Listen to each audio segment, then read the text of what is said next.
Limestone Cafe.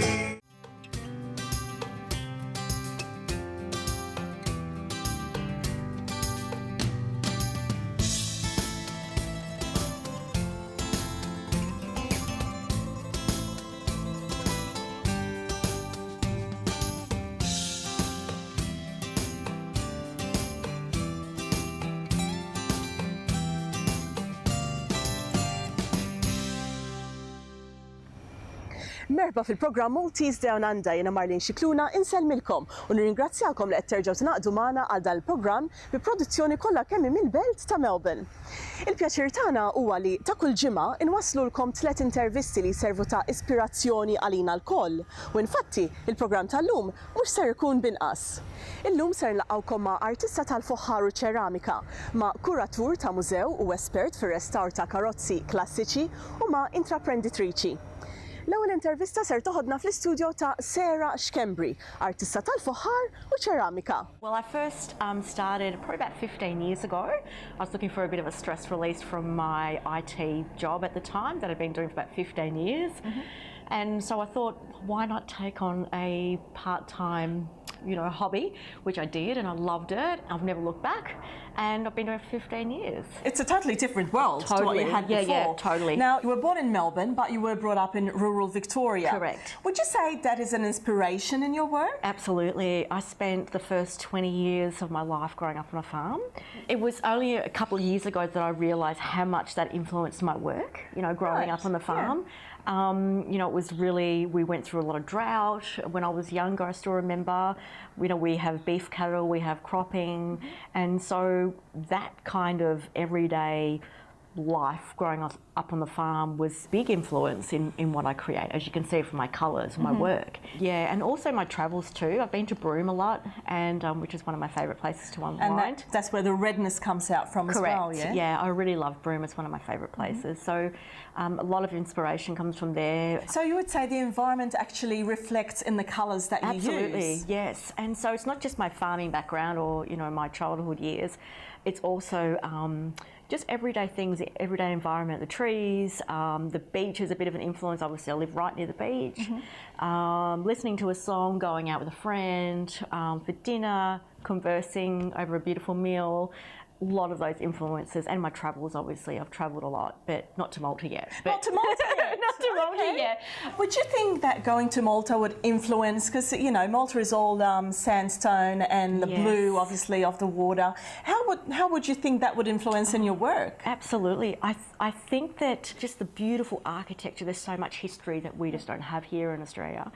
And I think that would be, I'm kind of, I wouldn't say it has influenced my creativity, obviously, because I haven't been there, but I think the colours I would really definitely relate to, and obviously the blues, you see a lot of my colours, a lot of my work has a little bit of blue in it now, and that's definitely reflective of the ocean and, the beautiful seas and Mediterranean, so I can see a little bit of all that happening. Tell us more about the process of having, from having a lump of clay to the actual finished products that we're seeing here. Is it a long process, and what's involved in it? Yeah, it is, Marlene.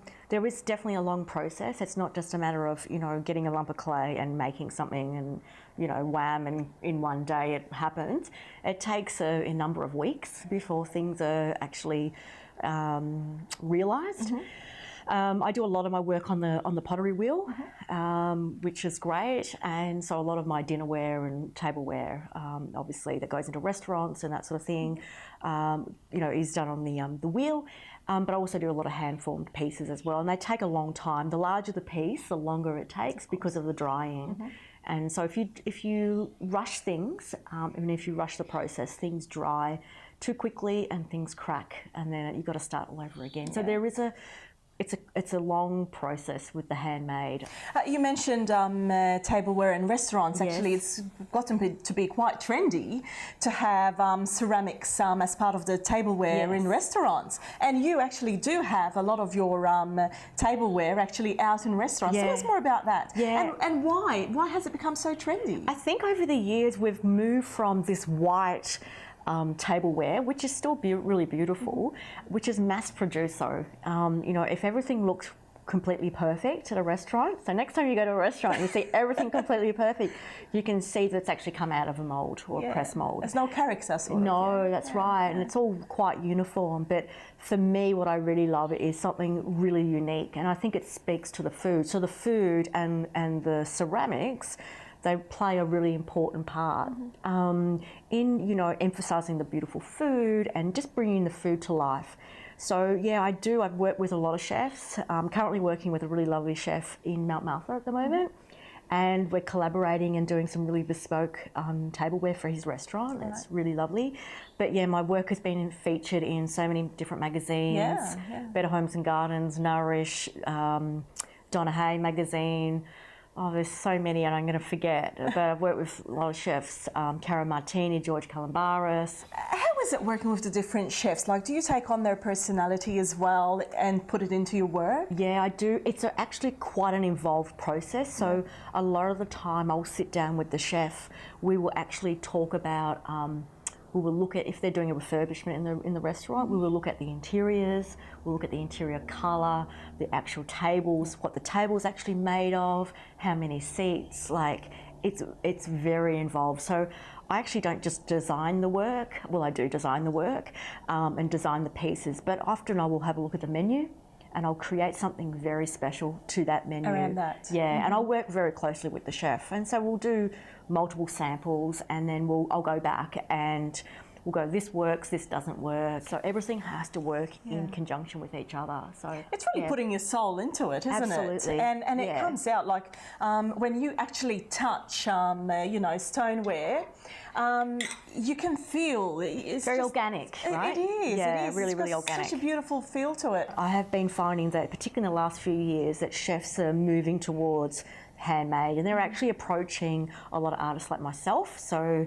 rather than going to the big sort of places for their tableware, they're coming directly to the artists and getting something that's really unique to their restaurant. And I think that's great. It's really great for artists as well, because at the end of the day, we need to make money as well.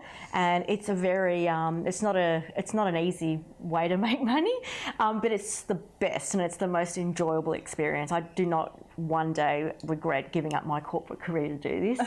So yeah, there's a lot of pleasure and a lot of enjoyment out of that. Sarah, you've also been nominated and you've been a finalist in quite a few awards. Yes. Tell us more about that. And how do you feel like seeing your artwork, because it's artwork, being appreciated? Yeah, look, I love it. My most recent award I was in was this year, early in the year. It was the Victorian Craft Award through Craft Victoria. And I was nominated, I think there was about 100 finalists out of several hundred people in Australia. And that's just a great achievement. And you know, it's actually good experience to get yourself into some of these awards. You know, and I've had some sculptures actually. I don't do a lot of sculpture work at all, but you know, I occasionally do a little bit of sculpture, and they got into a big international award in Sydney a couple of years ago, which was great. I think it's great. I don't place too much emphasis on awards. For me, it's really about connecting with people, doing something that I really love.